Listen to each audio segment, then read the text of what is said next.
Argentina del Colegio de Abogados, ha sido director de la sección de Derecho Tributario. En la tarde de hoy nos va a instruir acerca de un comentario, un punto, en realidad una crítica a la regulación de precios de transferencias que están regulados en la ley de transferencias. Bueno, gracias a la FACA y colegas, abogadas y abogados, bueno, que no sé si van a aguantarme, ¿no? Una hora. Bueno, realmente es un placer escucharte. Bueno, el tema específico se relaciona con la doctrina transnacional de los precios de transferencia. Pero yo esto lo quiero ubicar en contexto y desarrollar mínimamente algunos conceptos fundamentales, ¿no? Que se relacionan con el derecho tributario y con la necesidad de una reforma tributaria. Bueno, en realidad el derecho tributario, que lamentablemente es una rama del derecho cuasi monopolizada por nuestros colegas contadores públicos, en realidad es una rama del derecho público. Y el derecho tributario o el tributo, que es el eje del derecho tributario, es un instrumento, el sistema tributario, el tributo, uno de los tantos instrumentos, tal vez es uno de los más importantes, en el proceso de ingreso-gasto público, o sea, lo que se llama finanzas públicas, hacienda pública, actividad financiera del Estado. Entonces, uno de los instrumentos del sistema tributario, pero hay otros instrumentos, el crédito público, la renta patrimonial del Estado, los adelantos del Banco Central, la tesorería, la emisión monetaria, que no necesariamente genera inflación, ¿no? Keynes Dixie, por el lado de los ingresos. Y por el lado de los gastos, el derecho presupuestario y el gasto público. Un breve comentario respecto al derecho presupuestario. Yo recuerdo hace unos años, hablando con una reunión de la cual participaba un administrativista, cuando él hablaba de la ley de presupuesto, decía, bueno, es una ley contable, una ley de números. No, no es así, no es una ley de números, una ley contable, es una ley jurídica, una ley ordinaria, cuya validez constitucional está condicionada a que sea coherente, como toda ley ordinaria, con el bloque federal de constitucionalidad, es decir, con la Constitución Nacional y los instrumentos internacionales en materia de derechos humanos. De suerte tal que una ley de presupuesto puede contener partidas insuficientes o inexistentes para satisfacer el sistema de derechos humanos que tiene hoy jerarquía constitucional, habida cuenta la incorporación a la pirámide jurídica en el más alto nivel de los instrumentos internos en materia de derechos humanos. De manera tal que si no hubiese partidas suficientes para efectivizar o para financiar las prestaciones públicas necesarias para que los derechos humanos sean una realidad en la República Argentina, bueno, allí cabrá plantear la inconstitucionalidad de esa ley en cuanto, bueno, incurre en una omisión inconstitucional.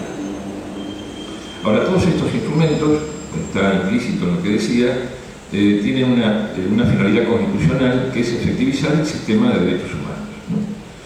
El segundo concepto que quiero referirme es que el sistema tributario no solo tiene una función meramente recaudatoria, sino que también cumple una función extrafiscal, o sea, es también un instrumento de planificación y de regulación económica y social.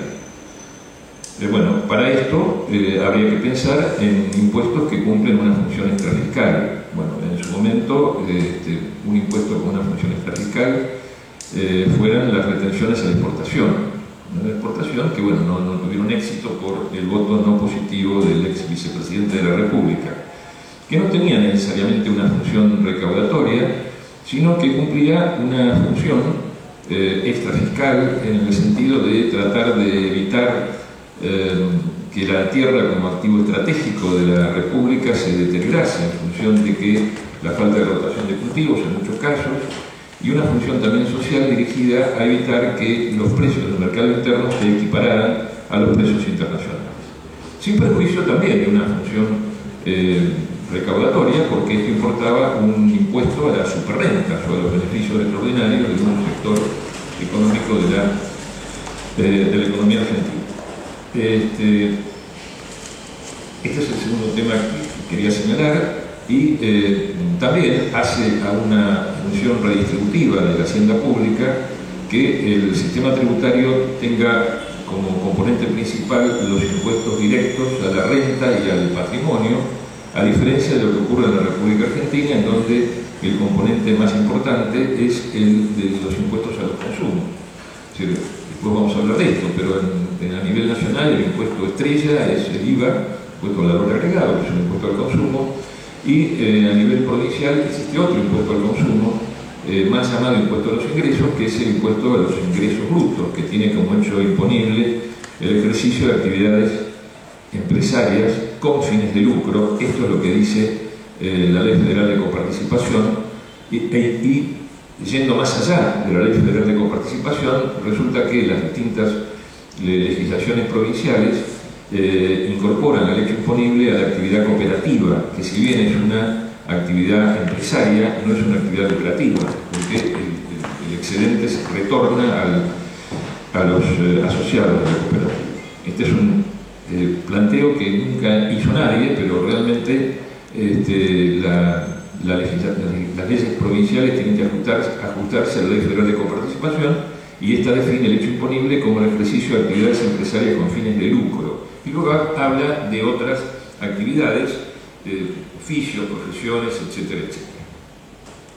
Que en la Ciudad de Buenos Aires, por lo menos, en el caso de los profesionales, son aquellos organizados en forma de empresa, ¿no? Con lo cual encuadran en este hecho imponible para los profesionales los grandes estudios, ¿no? Cosa que no ocurre en otras jurisdicciones, por ejemplo en la provincia de Buenos Aires, en donde pagan los abogados y estén organizados en forma de empresa. Bueno, el tercer tema al cual me quería referir es el tema de la presión tributaria en la República Argentina. La presión tributaria en la Argentina, o sea, la relación que existe entre la recaudación nacional y local y el PBI, o sea, el conjunto de bienes y servicios que se producen en un año, bueno, se dice que es del 37%.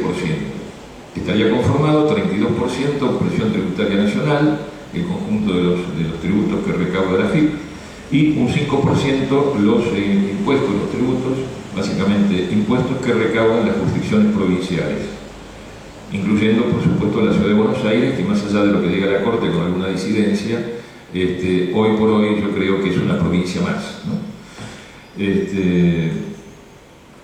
Bueno, entonces tenemos un 32 más un 5, un 37%, por ahí un poquito menos, de 37, 36 y pico, pero que realmente no es una gran presión tributaria si lo comparamos con otros países. Por ejemplo, Suecia tiene una presión tributaria del 46%, Francia del 42% y Brasil, ¿no?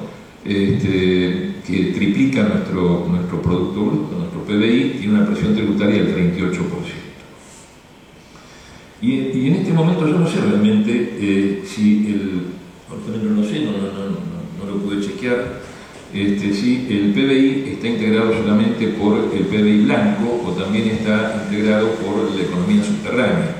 Porque lo cierto es que la economía subterránea no paga impuestos y la economía subterránea representa un 25% de la economía blanca, ¿no? Con lo cual, un PBI de 480.000 millones de dólares, bueno, si le pudiéramos sumar el 25%, si no estuviese incluido en esos 480.000 millones de dólares, estaríamos con un PBI de 600.000 millones de dólares, que es una cuarta parte del PBI de Brasil.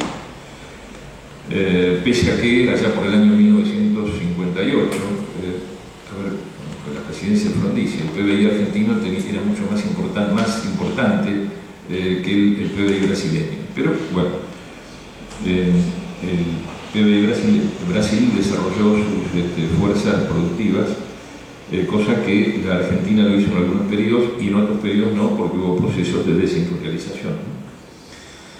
Bueno, entonces acá me parece que habría que hablar de dos cosas. Por un lado, las normas jurídicas tributarias y el tema del control, ¿no? El tema del control. Porque si tenemos una economía subterránea de 125.000 millones de dólares aproximadamente, quiere decir que la evasión tributaria en Argentina es muy importante. Bueno, y sí, es muy importante porque, por ejemplo, algunos datos. La evasión en impuestos a las ganancias es del 50%. La evasión en el IVA es del 20% más. La evasión en los recursos de la seguridad social, bueno, los trabajadores en negro están en un 34, un 35%. Este es un dato que yo lo tomé de un par de libros de Pepe Nun, que son del año 2011, pero Pepe Nun decía, José Nun, en un par de libritos sobre desigualdad e impuestos, ¿no? Él decía que los contribuyentes que declaran bienes, los residentes en la Argentina que declaran bienes en el exterior son 4.500. Parece poco, ¿no? Parece poco, uno piensa en Punta del Este, Miami, ¿no? En París, debe ser más. Y otro dato que tengo es que los contribuyentes que presentan declaraciones juradas en impuesto a los bienes personales son poco más de 400.000, de 415.000. En el 2011, puede ser que haya aumentado un poquito, ¿no? Pero en el 2011, estos libros de Pepe Nun son del 2011, hablaba de 415.000 contribuyentes. Bueno, supongamos que cada contribuyente forma parte de una familia tipo, multiplicamos por 4, estamos en 1.700.000, hagamos 2 millones. Bueno, si dividimos la población en deciles, ¿no? Deciles, ¿no? Cada 40 millones de argentinos, cada decil serían 4 millones. Quiere decir que el décimo decil, que es el decil de la gente más rica, que tiene mayores ingresos, no sé por qué dicen los economistas el décimo decil, debería ser el primero, ¿no? Bueno, pero es el décimo decil, serían 4 millones, bueno, de esos 4 millones solamente la mitad, 2 millones, ¿no? A través de sus, estarían pagando impuestos a los bienes personales. Esos impuestos lo paga muy poca gente, realmente. Muy poca gente. Hoy leíamos en los diarios que, con el tema del blanqueo, etcétera, etcétera, que habría 40.000 millones de dólares en el colchón, ¿no? 40.000 millones de dólares en el colchón y 120.000 millones de dólares aproximadamente en el exterior, o sea, activos financieros, activos monetarios en el exterior.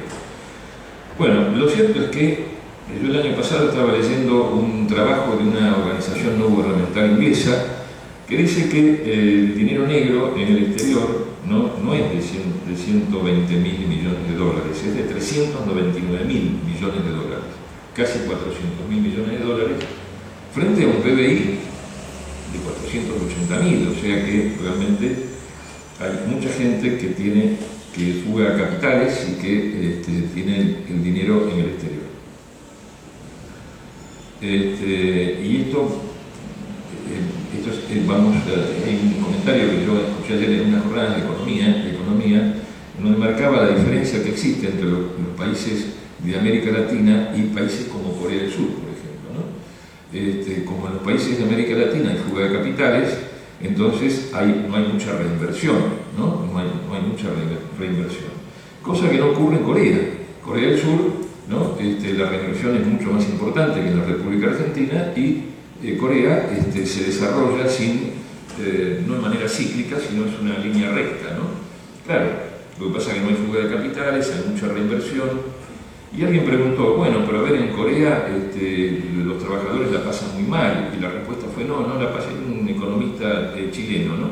Dice, no la pasan mal, porque en definitiva el salario es un coeficiente del valor del producto, y como hay una fuerte productividad, ¿no?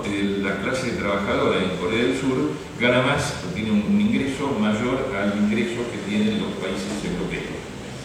Bueno, pero esto es difícil que ocurra en la República Argentina porque nuestra burguesía industrial es una burguesía rentista, ¿no? Bueno, en líneas generales hay excepciones, pero bueno, deben ser pocas. Entonces, bueno, esto se combina a su vez con paraísos fiscales. Hay en el decreto reglamentario de la 1183 hay una enumeración de paraísos fiscales, creo que citan 86 paraísos fiscales, no están todos. Londres es un paraíso fiscal, el estado de Delaware, el estado norteamericano es un paraíso fiscal, Delaware tiene más sociedades que habitantes. Bueno, y pareciera que de acuerdo a lo que dice la norma legal es una enumeración taxativa, o sea, algunos, el que redactó el decreto reglamentario se le escaparon de algunos paraísos fiscales. Bueno, dicho esto, también leía en José Nun algo muy interesante respecto del dinero negro que circula en el exterior. Dinero negro que circula en el exterior. Y esto lo tomaba de un actor norteamericano, Raymond Baker, en un libro que publicó, no me acuerdo en este momento, en Nueva York, no sé si en el año 2009-2011, memoria realmente no se vuelve viejo, por eso me traje un machete. Pero él decía que el dinero negro que circula en el exterior, un 3% proviene de la corrupción política, un 33% del crimen organizado, o sea, el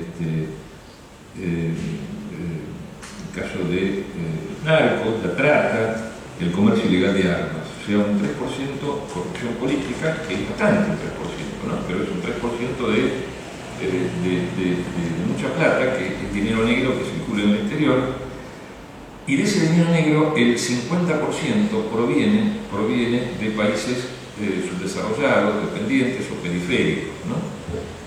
Parecerá que nuestra clase económica dirigente, los más ricos de este país, realmente mandan mucho dinero al exterior, más que los que viven en países centrales o desarrollados.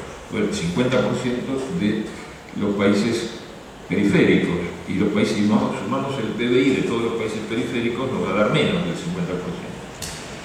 Bueno, o sea, 3% corrupción política, 33% no estoy haciendo la defensa de nadie, ¿no? Porque todos aquellos que han metido la mano en la lata deberían ser procesados, condenados, etcétera, etcétera. Pero realmente los medios hablan de la corrupción política, no hablan del 64% que proviene de los contribuyentes individuales, las personas físicas y las grandes empresas, que representan el 64% del dinero negro que circula por el mundo, que proviene de evasión, del contrabando, de la sobrefacturación de importaciones y exportaciones, de la fuga de capitales, y de algo que por ahí es el tema central de la charla de hoy, es el comercio intrafirma, o sea, son las operaciones que se realizan al interior de las empresas multinacionales, de los conjuntos económicos, ¿no? Hablando de empresas multinacionales, lo cierto es que la República Argentina tiene una economía fuertemente concentrada y extranjerizada, ¿no? De las 500 empresas más importantes, 2/3, un poco más, ¿no? Son empresas extranjeras. Que justamente se manejan con ficciones de contratos con sus filiales o con sus empresas, con sus matrices o con otras filiales. Y esto está legitimado por la legislación que viene de la última dictadura cívico-militar, que ha incorporado, esto lo vamos a ver después, que ha incorporado a la legislación argentina los precios de transferencia. ¿Qué quiere decir esto? Que se aceptan los contratos entre matrices y filiales, y que si hubiera abusos, o sea, si comparando los precios estipulados entre comillas por matrices y filiales, uno los compara con los estipulados entre operadores independientes, bueno, ahí la FIP hace los ajustes, ¿no? Pero pero acepta la existencia de contratos entre matrices y filiales. Y esta es una evasión que está organizada por el propio Estado, porque no era el criterio ni de la FIP, ni de la Justicia Nacional, el caso de Rosadas, del cual vamos a hablar, el caso Susdeltec, la FIP, el caso Pardavis y otros fallos, en donde la DGI aplicaba, y Rosada también, aplicaba la realidad económica. Hay correspondencia entre la realidad económica y la jurídica, aplicaba la teoría de la penetración en la forma de la persona colectiva, veía que había detrás de quién era la empresa controlante, y entonces impugnaba los contratos entre matrices y filiales. Esto lo vemos después. ¿Qué es lo que impugnaba? Impugnaba, por ejemplo, los contratos de transferencia de tecnología o los contratos de préstamo, ¿no? O sea, los activos intangibles o activos financieros, monetarios, que colocaba la matriz en la filial y que le daba forma de contrato de transferencia de tecnología o contrato de préstamo. Y que en realidad, en el caso de los contratos de préstamo, eran autopréstamos, y en los casos también en los llamados contratos de transferencia de tecnología eran aportes de capitales, de suerte tal que es lo que aplicó la FIP y luego fue receptado por la legislación del 73-76, o sea, la presidencia de Cámpora, y puede ser que haya habido algunas leyes de Perón, pero básicamente era la legislación impulsada por la presidencia de Cámpora, ¿no? Era la aplicación de los principios del aporte y del beneficio. Lo que llega al país es un aporte, lo que sale del país es una remesa de utilidades. Eso lo vemos después. Lo que también me parece importante señalar es que, ya lo adelanté, el sistema tributario realmente es fuertemente regresivo, o sea, está basado en impuestos que gravan consumos, ¿no? Representa 2/3 o más de la recaudación fiscal nacional y provincial, frente a 1/3 o menos que estaría formado, integrado por los impuestos que gravan ingresos y patrimoniales. Ahora, hagamos un ranking de impuestos, por ahí es un trabajo casero con algunos datos que uno lee en los diarios, etc., ¿no?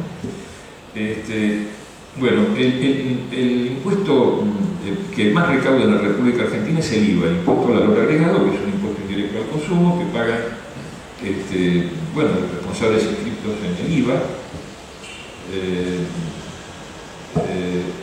y que representa, en relación con el PBI, 8.88% del PBI. Casi el 9% del PBI se lo lleva el IVA, ¿no? Además que es un impuesto indirecto al consumo, por lo tanto es un impuesto regresivo, me parece que el IVA merecería por lo menos dos reformas.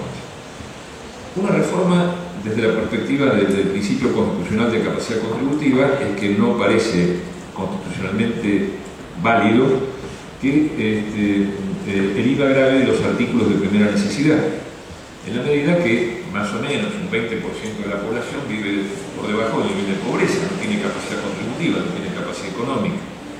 Y los tributaristas hablan de capacidad contributiva. En realidad, capacidad contributiva es capacidad económica, que se manifiesta a través de tres parámetros: ingresos, patrimonios, consumos.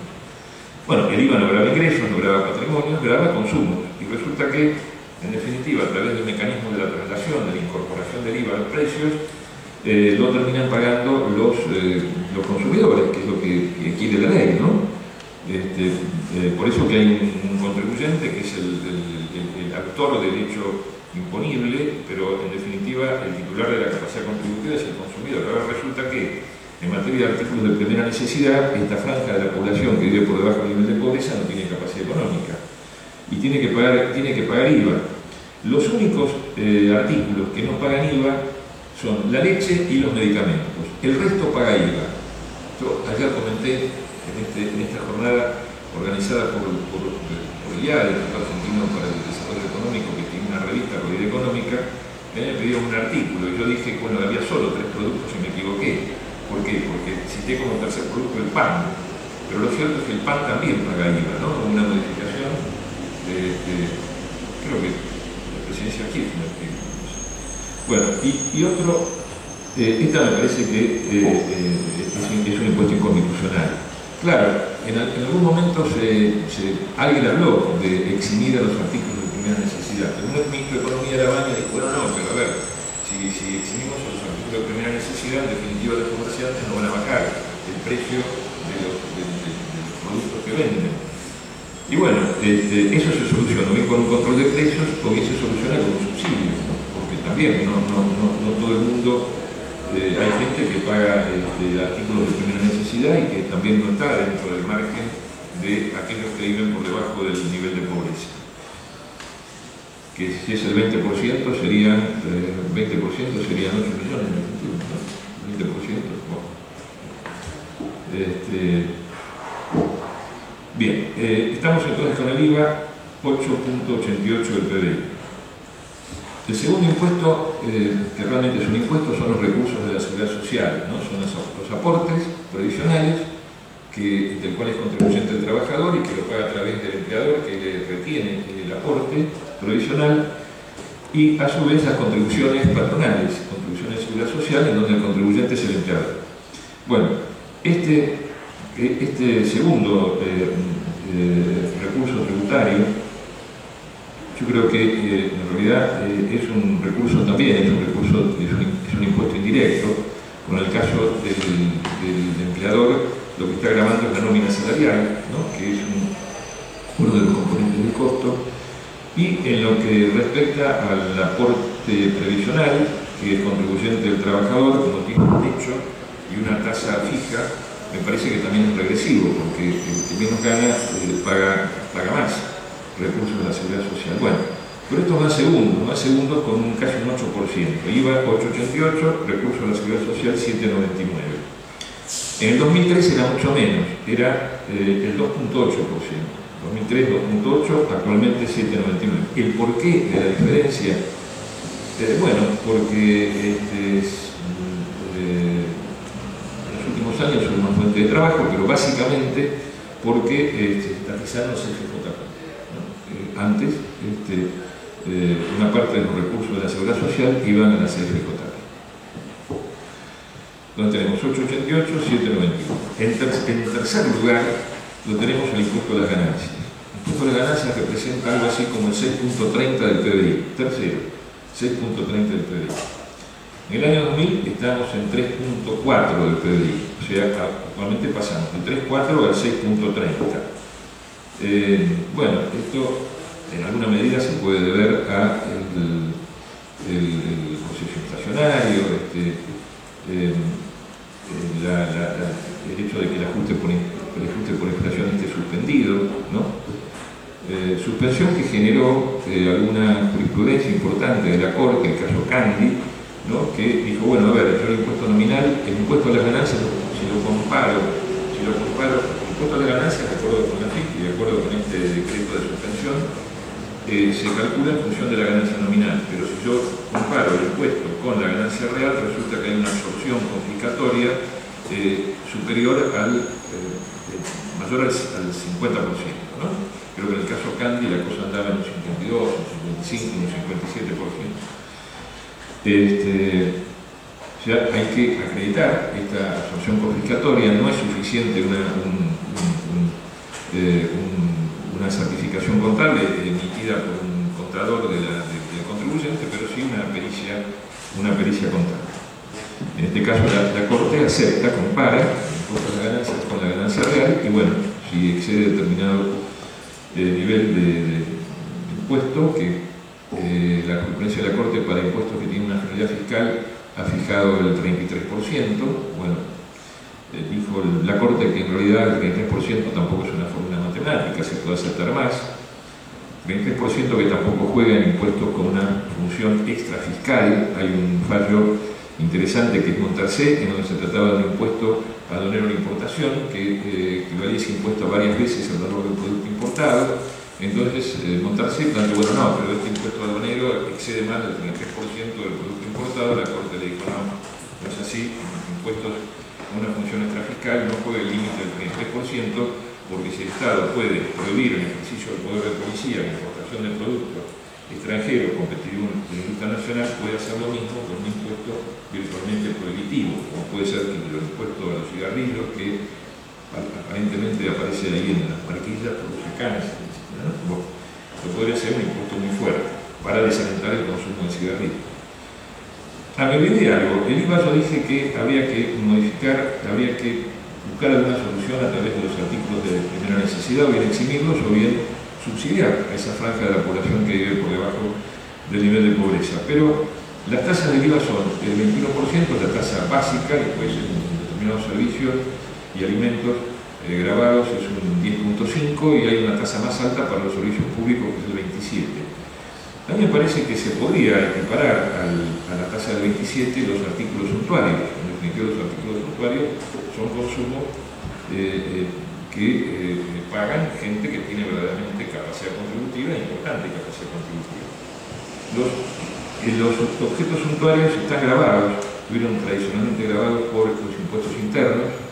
Ese capítulo de objetos suntuarios fue derogado por Cavallo, no sé si en ese momento era ministro de Menem o era ministro de la Rúa, pero de alguno de ellos fue ministro, derogó el capítulo sobre objetos suntuarios, luego fue restablecido, pero con una tasa que es del 20%, entonces debería ser más alta. Bueno, entonces tenemos IVA, recursos de la seguridad social, impuesto a las ganancias. Bueno, impuesto a las ganancias me parece que sí hay que reformularlo fuertemente, poco siguiente. Recauda el 6.30, el fisco nacional, el 6.30 del PBI. Lo cierto es que países desarrollados recaudan mucho más, un 15% del PBI. Y en la República Argentina recauda solo el 6.30 porque hay una serie de exenciones. Por ejemplo, los intereses de los depósitos a plazo fijo están exentos. Claro, hoy por hoy los intereses de los depósitos a plazo fijo tienen por ahí una tasa negativa, si uno lo compara con la inflación real, ¿no?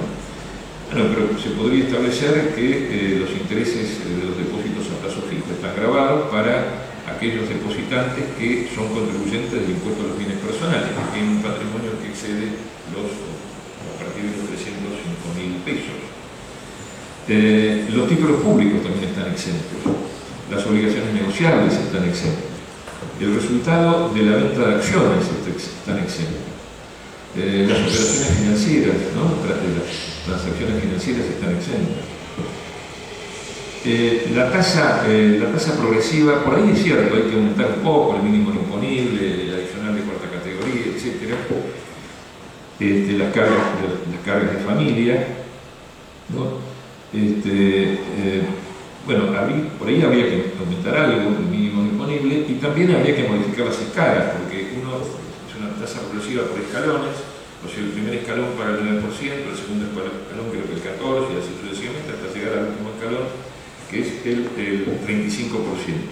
Por ahí hay que hacer las escalas más anchas, más amplias, numéricamente, ¿no? Para la gente no pase tan rápidamente del 9 al 14 y así sucesivamente. Y por ahí la tasa progresiva podría culminar no en un 35%, sino en algo más, en un 45%, un 50%.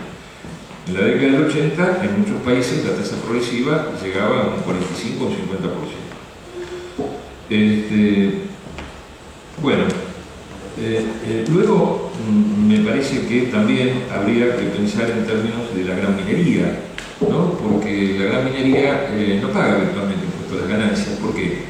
Porque si bien tiene ganancias, el balance contable arroja ganancias, lo cierto es que el balance impositivo implícito no arroja ganancias. ¿Por qué no arroja ganancias? Porque tiene una serie de deducciones que no tienen el resto de las empresas, ¿no? O sea, tienen muchas deducciones, ¿no? De suerte tal que tienen impuesto a las ganancias, pagan cero, no pagan impuesto a las ganancias. Y es cierto, tienen un plan de estabilización de 30 años. Pero bueno, se considera que este es un privilegio, pero yo creo que ese plan de estabilización de 30 años habría que compatibilizarlo con el artículo 28 de la Constitución, que habla que las leyes tienen que ser razonables. Bien podría ser que este privilegio es un privilegio exorbitante, de suerte tal que, bueno, podrían este tipo de empresas pagar un poco más, ¿no? Además, por ahí me salgo de tema, pero hubo un caso relativamente reciente que es Cerro Vanguardia, una gran minera, que no pagaba impuesto a las ganancias porque el resultado impositivo le daba cero. Pero como distribuía dividendos, en ese caso, dentro de la ley de impuestos a las ganancias existe un impuesto de igualación, ¿no? Impuesto a las ganancias, balance impositivo cero, pero balance contable hay renta y la renta se distribuye. Esto dio lugar a una determinación de oficio de la DGI, ¿no? Y dice, bueno, acá aplicamos el impuesto de igualación. El Tribunal Fiscal por mayoría confirmó, dos abogados confirmaron, el vocal, el contador dijo que no, tiene razón el Cerro Vanguardia. La Cámara confirmó, dijo está bien lo que hizo la DGI, la determinación de oficio de la DGI, y también está bien lo que hizo el Tribunal Fiscal por la mayoría de abogados. Va a la Cámara, la Cámara confirma, ¿no? O sea, en tres instancias, bueno, una instancia administrativa, se llama jueces administrativos, los argumentos son preocupantes, los jueces administrativos de la DGI. Hago un paréntesis, las determinaciones de oficio, cuando no hay mérito para una denuncia penal tributaria, la determinación de oficio la firman jueces administrativos contadores. Pero hacen la determinación del impuesto, liquidan los intereses y se aplican la multa. La multa tiene sustancia penal, pareciera que los contadores no tienen formación jurídica suficiente para aplicar, en definitiva, una multa que tiene sustancia penal. Lo hacen. Lo tremendo es que también lo hacen cuando resuelven sumarios, donde solamente tienen que resolver si existe o no un delito para aplicar o no una multa. Yo, recogiendo la jurisprudencia de la Corte, que el juez del sumario no puede ser el juez de la sentencia, el juez que aplica la multa, alguna vez dije, pero ni siempre, ¿no? En el DGI, en el Tribunal Fiscal, que ahí el juez del sumario no puede ser el juez que condena, que aplica la multa. Bueno, en función de la jurisprudencia de la Corte, tanto la DGI como el Tribunal Fiscal dice que no, que lo pueden aplicar, pero lo que me parece bastante tremendo es que los jueces administrativos contadores apliquen multa, ¿no? Bueno, pero lo hacen. Acabo de, en un recurso de apelación reciente, acabo de plantear una nulidad, pero seguramente lo voy a perder, porque me van a decir que no, que los jueces administrativos y contadores pueden también aplicar multas porque tienen una competencia amplia. Bueno, puede ser que tengan una competencia legal y reglamentaria amplia, pero tienen una competencia profesional. Bueno, por lo menos una presunción británica, ni siquiera en contra de ellos, pero bueno. Bueno, esto es lo que pasa, ya no pasa más en la Universidad de Buenos Aires, pero el plan de estudios, el plan de estudios del 84 para acá, no sé si fue del año 1985, excluía como materia obligatoria finanzas públicas y derecho tributario, con lo cual los abogados salían de la facultad sin tener conceptos básicos en materia de derecho tributario. Bueno, eso también ayudó a que nuestros colegas contadores, mejorasen su cuasi monopolio en materia tributaria. Esto cambió, porque desde hace varios años, por lo menos en la Facultad de Derecho de la Universidad de Buenos Aires, es materia obligatoria finanzas públicas y derecho tributario. Bueno, entonces luego tenemos como en un cuarto, en el ranking cuarto, un impuesto provincial, sumando el impuesto a los ingresos brutos del conjunto de las provincias y de la Ciudad de Buenos Aires. El impuesto a los ingresos brutos recauda el 3.5 aproximadamente, ¿no?, del PBI.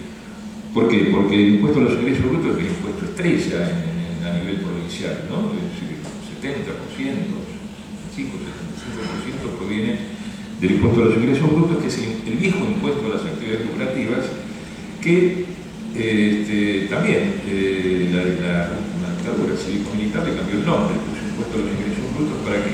Para intentar gravar la actividad profesional y la actividad cooperativa. No obstante lo cual, la Ley Federal de Coparticipación habla de ejercicio de actividades empresariales con fines de lucro, ¿no? Y cuando la norma no decía eso, cuando era competente la Cámara Civil, también dijo que, bueno, como los abogados no tienen el principio de poder empresario, no pueden descargar el impuesto de sus clientes, y también lo declaró en conclusión. Cosa que no hizo el Tribunal Fiscal de Apelación de la Provincia de Buenos Aires. Bueno, luego en la Ciudad de Buenos Aires quedó modificado esto porque se limitó a los profesionales organizados en forma de empresa. Bueno, acá en lo que hace el impuesto a los ingresos brutos, yo podría señalar dos cosas. También es un impuesto regresivo, es un impuesto a los consumos. Tanto es así que la jurisprudencia de la Corte Nacional, a partir de un caso de Aerolíneas Argentinas, dijo que en la medida que el impuesto a los ingresos brutos no estuviese, los hechos se hubiesen convertido en un impuesto a las ganancias porque no estaba incorporado a la estructura de costos, se superponía con el impuesto a las ganancias y generaba un fenómeno de doble imposición que estaba prohibido por la Ley Federal de Coparticipación. ¿Por qué? Porque la Ley Federal de Coparticipación centraliza los impuestos más importantes, pero dice que las provincias pueden gravar impuestos a los ingresos brutos, pero en la inteligencia, que es un impuesto indirecto al consumo.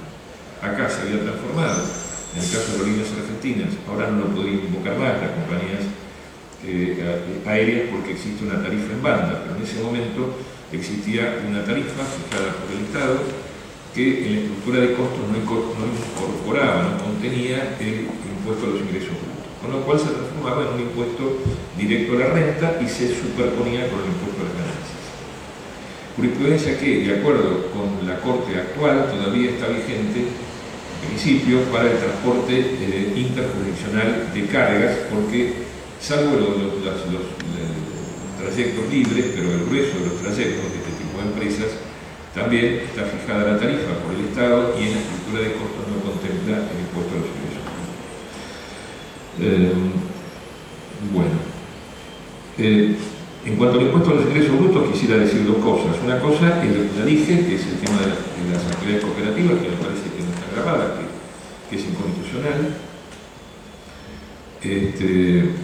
Claro que esto no se puede plantear ahora ante la Corte Nacional, porque ya la Corte se ha declarado que es más competente en sede originaria, porque aquellas leyes provinciales que se dan de patadas con la Ley Federal de Coparticipación, hay que sortear primero la justicia provincial, ¿no? La justicia provincial, en donde impera, ¿no?, el solvet repete, ¿no?, pague y después discuta, con algunas excepciones que lo demuestra, en algunas excepciones la póliza de centro de caución o una certificación contable bien hecha, ¿no?, en donde se acredite que el pago de impuestos genera una crisis sustancial de la empresa, es un supuesto no de iliquidez, sino un supuesto de impotencia patrimonial para pagar el impuesto.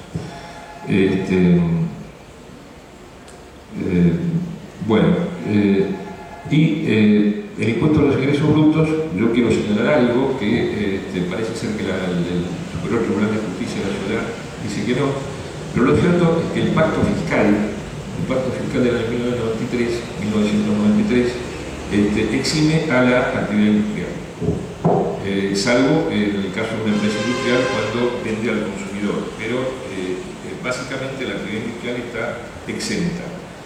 Lo cierto es que no conozco todas las jurisdicciones, pero sé que en la Ciudad de Buenos Aires, cuando los ingresos brutos exceden un determinado monto, creo que son 20 millones de pesos, y en la provincia de Buenos Aires lo mismo, cuando excede determinado monto, las empresas industriales pagan impuestos a los ingresos brutos. Además hay que tener el establecimiento en la sede de la Ciudad de Buenos Aires, en la provincia de Buenos Aires en su caso. Esto me parece que el pacto fiscal está vigente, creo que, y que la jurisdicción local, si quiere apartarse de lo que dice el pacto fiscal, debería denunciar el pacto fiscal. Pero si no lo denuncia, me parece que es vinculante para las jurisdicciones locales y no podrían gravar la actividad industrial.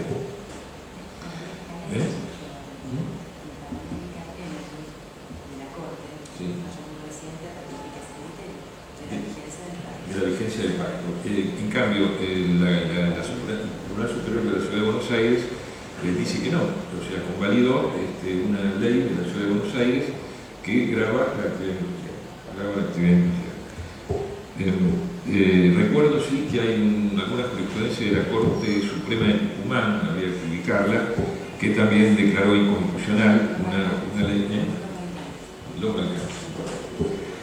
La doctora Sáenz. Los Balcanes. Bueno, tenemos en cuarto lugar. En quinto lugar tenemos las retenciones a la exportación. Las retenciones a la exportación, que es un impuesto aduanero a la exportación, en este momento representa un 3.35 en el caso de la recaudación, 3.35 del PBI. En el caso de la exportación de soja es el 35%, ¿no?, del precio de venta. En otros productos agrarios es una alícuota menor. Ahora los otros días hemos leído en el diario que en el caso de exportación de trigo va a haber un subsidio, se van a tener que pagar y después devuelven el subsidio, a título de subsidio, es una suerte de una cosa equivalente al reintegro a la exportación del IVA que pagan los exportadores, ¿no? El IVA compra que pagan los exportadores, que le pagan al proveedor, el Estado, el Fisco Nacional se lo devuelve. Lo mismo debería ocurrir con los artículos de primera necesidad para esa franja de la población que vive por debajo del nivel de pobreza, y está ocurriendo lo mismo, va a ocurrir lo mismo con las retenciones de exportación de trigo, o sea, paga y luego devuelve. Luego, en un séptimo, octavo, noveno lugar, podemos ubicar a 3 impuestos provinciales que no recaudan mucho, porque pueden recaudar una cuarta parte de lo que recauda cada jurisdicción, que es el impuesto inmobiliario, el impuesto a los automotores y el impuesto de sellos. A mí se me ocurre que podría ser el 0,50 del PBI cada uno, por 3, 1,50, creo que menos, recauda menos del 1,50, pero bueno, si la recaudación de cada provincia es el 3,5 del PBI, bueno, pareciera que para llegar a 5 habría que pensar en estos 3 impuestos. En el caso del impuesto inmobiliario es el urbano y el rural, el impuesto a los automotores y el impuesto de sellos. Bueno, me parece que el impuesto inmobiliario rural está bastante desfasado, ¿no? del valor de la tierra. Creo que la única provincia que más o menos lo tiene actualizado es la provincia de Entre Ríos, ¿no? El resto de las provincias me parece que no, pero bueno, me parece Santa Fe también. Bueno, o sea que tenemos dos provincias que lo tienen actualizado. Una es una provincia con un gobernador kirchnerista y otra es una provincia con un gobernador socialista. El resto de las provincias peronistas en realidad son conservadores populares, los gobernadores, bueno, no tienen que dar mal con... Buenos Aires actualizó. Pero el impuesto inmobiliario rural es bastante bajo todavía. El rural es bajo. Fue un incremento cosmético que hizo Scioli, me parece, ¿no? Habría que ver mejor. Pero es cierto que hace unos años metió la pata al legislador de la provincia de Buenos Aires porque estableció, esto lo conoce muy bien acá el doctor Jorge Matinata, que está presente, que además de la evaluación fiscal incorporó un coeficiente de productividad, y ese coeficiente de productividad se superpone o se superponía cuando estuvo vigente con el impuesto a la ganancia mínima presunta. Bueno, tenemos un caso en la Corte Nacional, no, la Corte Nacional se declaró incompetente porque lo que planteamos era que ese impuesto se daba de patadas con la Ley Federal de Coparticipación, con el impuesto a la ganancia mínima presunta, etc. La Corte se declaró incompetente. Bueno, en este momento está juzgado en lo contencioso administrativo de la provincia de Buenos Aires, en primera instancia, autos a sentencia, todavía no puedo decirlo.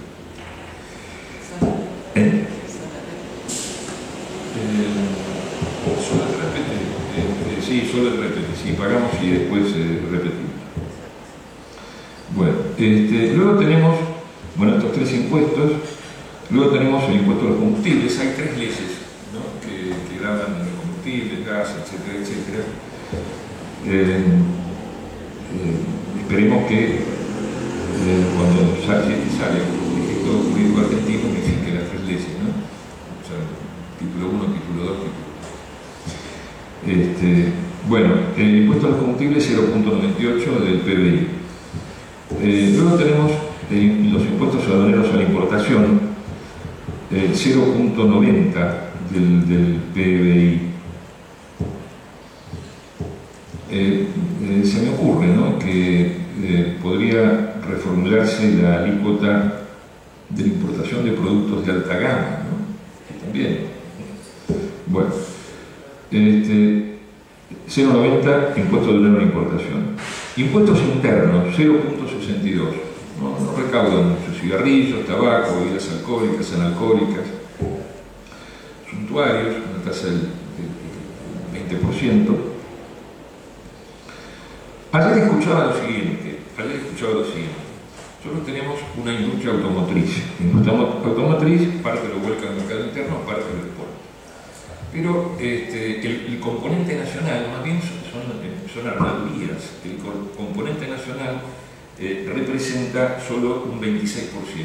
El 74% son componentes importados.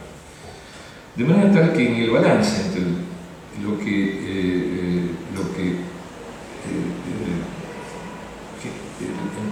hay que importar y lo que se exporta, el balance es negativo, ¿no? O sea, pierde plata el Estado argentino, ¿no?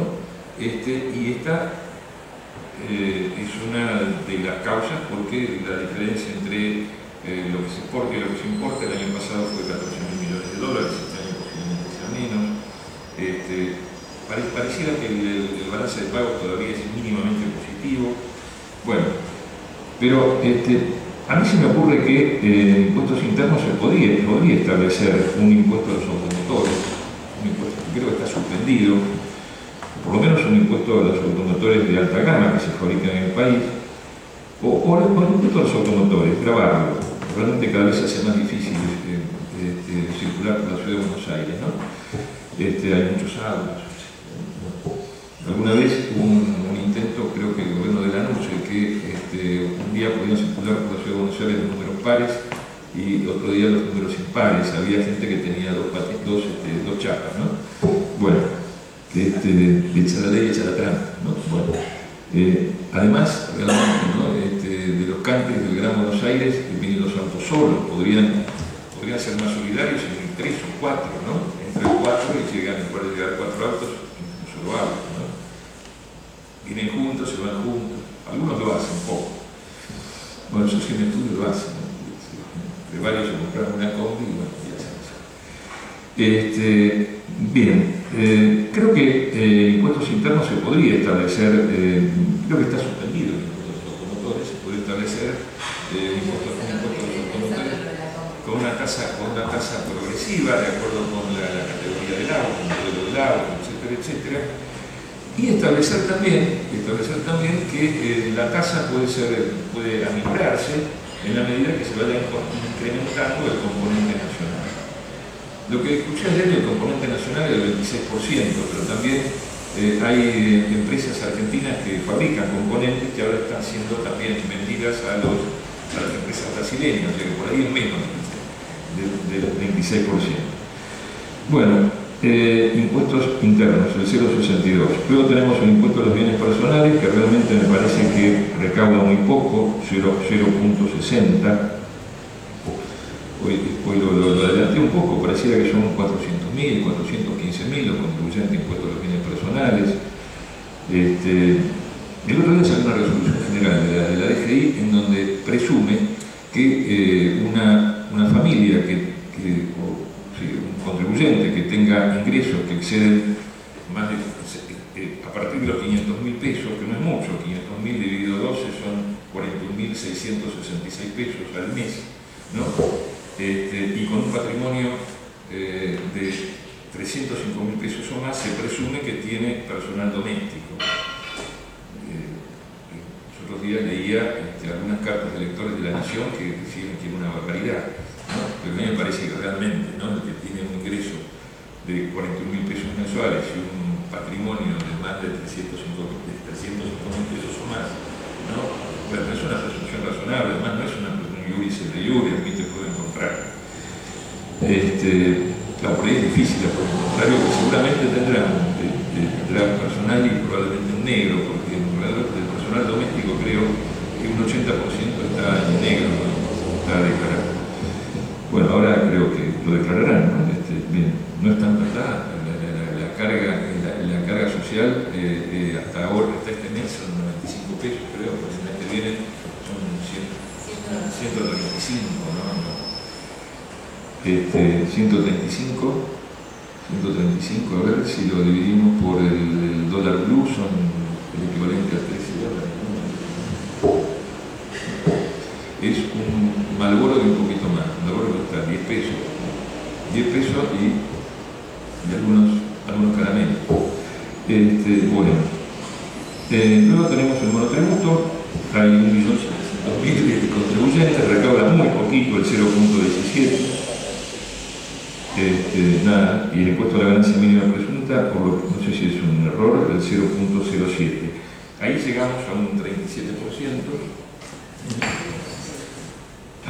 El impuesto al cheque, sí, el impuesto al cheque es un 2,11, iría entre las retenciones a la exportación 3,35 y estos tres impuestos provinciales, 2,11 impuesto al cheque que yo siempre pensé que era un impuesto al consumo. Escuchaba a Jorge Gallero que decía que es un impuesto patrimonial, que en definitiva es un activo patrimonial, ¿no? Bueno, pero si sumamos al impuesto inmobiliario, el impuesto a los automotores y el impuesto a los bienes personales, realmente los impuestos patrimoniales representan muy poco, ¿no? Un 3%, un poquito más del PBI, ¿no? PBI. Bueno, así sumamos el 37%. Bueno, y ahora lo que a mí me parece importante hablar, después de todo esto, o sea que esto exige una reformulación del sistema tributario, es cierto, ¿no? Hay cosas que hay que modificar, por ahí aumentar el mínimo disponible, el adicional de cuarta, carga de familia. Entre paréntesis, si uno lee la ley de impuestos a las ganancias, el adicional de cuarta para trabajadores en relación de dependencia es mucho más alto que el adicional de cuarta para profesionales. No, ahí hay una discriminación que me parece que también es inconstitucional. inconstitucional porque afecta el principio de igualdad. Bueno, en definitiva, nosotros somos trabajadores autónomos, pero en definitiva somos trabajadores al fin, ¿no? Bueno, ¿bien? Estamos con el tiempo, bueno, ¿cuánto me queda? Bueno, el tema que quiero hablar es el tema de la doctrina de los precios de transferencia. Bueno, tanto a nivel fiscal como a nivel extrafiscal, el criterio fue el criterio de aplicación del principio de la actividad económica, etc. En materia extrafiscal, el juez Lozada, en el caso del TEC, ¿no? Aplicó la teoría de la penetración y le declaró la quiebra a todas las empresas del grupo del TEC. Pero cuando todavía era un concurso preventivo, ¿qué dijo? No, a ver, las empresas que integran un mismo conjunto económico, en definitiva son los dueños de la empresa. O sea, primero cobrarán los acreedores de la masa, después los acreedores privilegiados, después los quirografarios, pero ustedes no son acreedores quirografarios porque no en toda obligación hay una dualidad acreedor-deudor.